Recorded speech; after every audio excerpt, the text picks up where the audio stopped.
მოგესალმებით.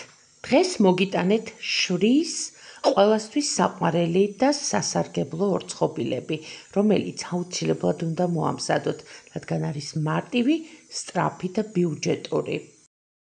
მას ასე პირველ რიგში დავაქუცმაცოთ 2 ჭიქა შვრიის ფანტელი. ჭიქა არის 250 მლ-იანი.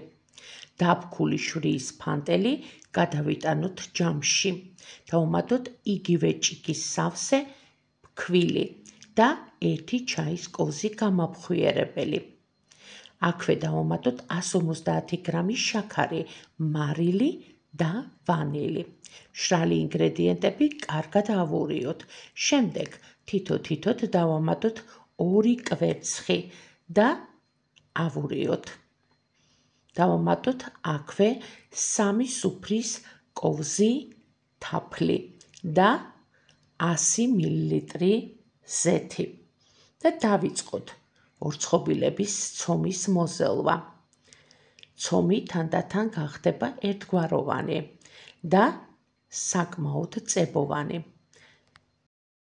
როცა ცომი გახდება ელასტიური და ერთგვაროვანი, დავდგათ 10-15 წუთი, ხოლო შემდეგ ამ ცომისგან გავაკეთოთ ცომის პატარა ბურთულები, რომელიც დავდოთ ქაღალდაფენილ საცხო ფირფიტაზე და ოდნავ ხელით გავაბრტყელოთ. ოდნავ გაბრტყელებული ორცხობილები შევდგათ წინასწარ გახურებულ ღუმელში და გამოვაცხოთ 180 გრადუსზე. როგორც ხედავთ, უგემრიელესი, მარტივი და ბიუჯეტური შვრიის ორცხობილები უკვე ცხვება, რომელიც გაყავისფერებისთანავე გამოვიტანოთ ღუმელიდან.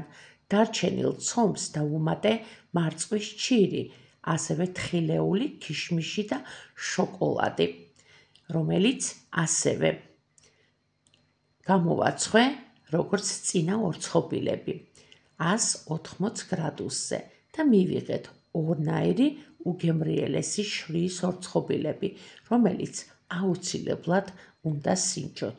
შინაურულზე არის ორცხობილების რეცეპტების მთელი ალბომი, რომელშიც აუცილებლად იპოვით თქვენთვის საყვარელ და სასურველ ორცხობილების რეცეპტს.